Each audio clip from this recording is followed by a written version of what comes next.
दोस्तों कैसे हैं। उम्मीद करते हैं कि ठीक एवं स्वस्थ होंगे। दोस्तों आज मैं आप लोगों को साइंस का 30 ऑब्जेक्टिव क्वेश्चन कराने वाला हूं। दोस्तों इस 30 क्वेश्चन में निश्चित है 30 क्वेश्चन आपका एग्जाम में आएगा, ठीक ना। आप इसको ज़रूर याद कर लेंगे, ठीक ना दोस्तों। चलिए फटाफट देख लेते हैं। देखिए पहला क्वेश्चन है कि भ्रूण का विकास होता है, तो भ्रूण का विकास किस में होता है, तो गर्भाशय में होता है। सी ऑप्शन आपका करेक्ट है, ठीक है। चलिए दूसरा क्वेश्चन देखते हैं। यहाँ से देखिए दूसरा क्वेश्चन है कि निकट दृष्टि दोष, ये जो आप देख रहे हैं निकट दृष्टि दोष किस लेंस का प्रयोग किया जाता है, यानी निकट दृष्टि दोष में किस लेंस का प्रयोग किया जाता है, तो अवतल लेंस का। ए ऑप्शन आपका सही है। चलिए दूसरा क्वेश्चन है कि लेंस की क्षमता का मात्रक क्या है। लेंस की क्षमता का मात्रक, तो लेंस की क्षमता का मात्रक डायप्टर है। बी ऑप्शन आपका सही है। अगला क्वेश्चन है कि 1 किलोवाट घंटा बराबर होता है, तो किसके बराबर में होता है, तो 3.6 गुने 10 के पावर 6 जूल। ए ऑप्शन आपका करेक्ट है, ठीक है। चलिए दूसरा है कि प्रकाश का चाल न्यूनतम होता है। प्रकाश का चाल न्यूनतम होता है कांच में। डी ऑप्शन आपका सही है। उसके बाद अगला क्वेश्चन है कि निम्न में किस लेंस की फोकस दूरी धनात्मक होती है, तो किस लेंस की फोकस दूरी, तो उत्तल लेंस की। ए ऑप्शन आपका सही है। अगला क्वेश्चन है कि वायुमंडल में नाइट्रोजन की मात्रा है, तो वायुमंडल में नाइट्रोजन की मात्रा 78% है। सी ऑप्शन सही है।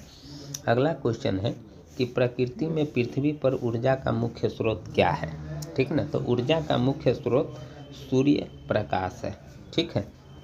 डी ऑप्शन आपका, प्रकृति में पृथ्वी पर ऊर्जा का मुख्य स्रोत सूर्य प्रकाश है। डी ऑप्शन आपका सही है। अगला क्वेश्चन है दोस्तों कि द ओरिजिन, ठीक ना, यहाँ जो आप देख रहे हैं द ओरिजिन ऑफ स्पीसीज नामक पुस्तक किसने लिखी थी, तो किसने लिखी थी, तो डार्विन ने लिखी थी। बी ऑप्शन आपका सही है। अगला क्वेश्चन है कि ओजोन के एक अणु में ऑक्सीजन की परमाणु संख्या, तो ओजोन के एक अणु में ऑक्सीजन की जो परमाणु संख्या 1 होती है कि 2 होती है कि कितना होता है, इसका 2 ऑप्शन यहाँ भी है। तो इसका जो आप सही ऑप्शन देख रहे हैं ये सी होगा, 3, यानी सी ऑप्शन होगा, ठीक है। चलिए उसके बाद देखते हैं कि पौधे में प्रकाश संश्लेषण का स्थान है, तो पौधे में प्रकाश संश्लेषण का स्थान क्लोरोप्लास्ट है। बी ऑप्शन सही है। अगला क्वेश्चन है कि परिशेषिका हिस्सा है, तो परिशेषिका किसका हिस्सा है, आहार नाल का। ए ऑप्शन सही है। अगला है कि एक खाद्य, यहाँ जो आप देख रहे हैं एक खाद्य श्रृंखला में, ठीक ना, एक खाद्य श्रृंखला में तीसरे पोषी स्तर पर हमेशा कौन रहता है, तो मांसाहारी रहता है। बी ऑप्शन आपका सही है।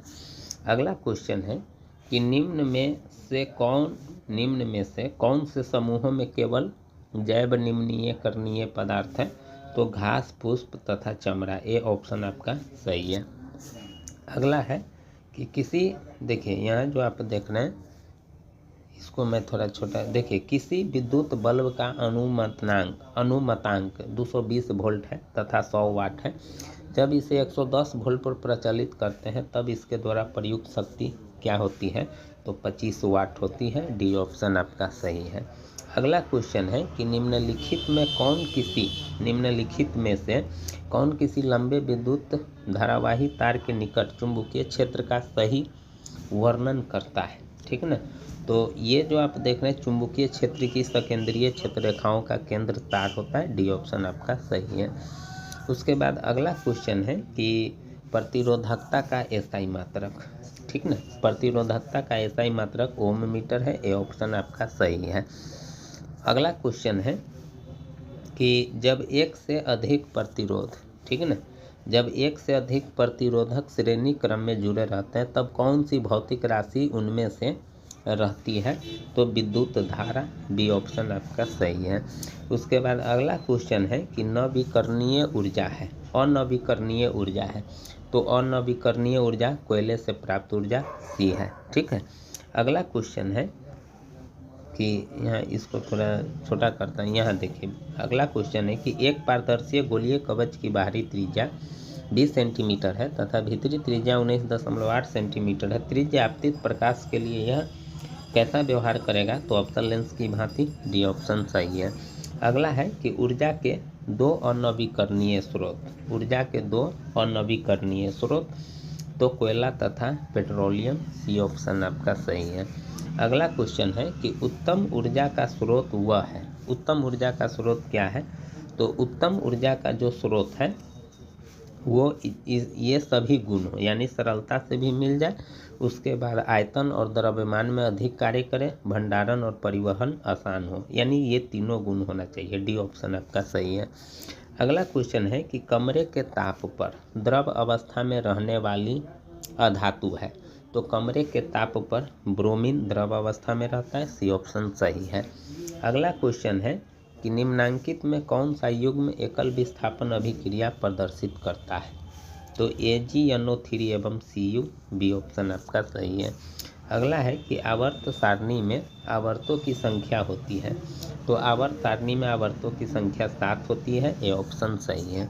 अगला है क्वेश्चन कि पेंटेन C5H12 के कितने संरचना समावयवी संभव है? ठीक ना, तो 3 समावयवी संभव है। बी ऑप्शन आपका सही है। अगला है दही में कौन सा अम्ल होता है? ठीक ना दोस्तों, तो दही में लैक्टिक अम्ल होता है। सी ऑप्शन आपका करेक्ट है। निम्न में से किस धातु को किरोसिन में डुबोकर रखते हैं? तो सोडियम को किरोसिन में डुबोकर रखते हैं। बी ऑप्शन सही है। अगला है देखिए Al4C3 के जल अपघटन से निम्नांकित कौन बनता है? तो अगला इसका ऑप्शन है यहाँ, ठीक ना, यानी एथेन, मेथेन, एल्काइन, एल्कीन, तो इसमें से मेथेन आपका बी ऑप्शन सही है।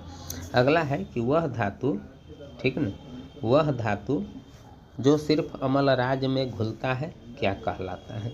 तो Au, ठीक ना, आपका बी ऑप्शन सही है। इस प्रकार से दोस्तों 30 का 30 क्वेश्चन आपका कंप्लीट हो गया। इसी में से रहेगा दोस्तों, ज़रूर याद कर लीजिएगा।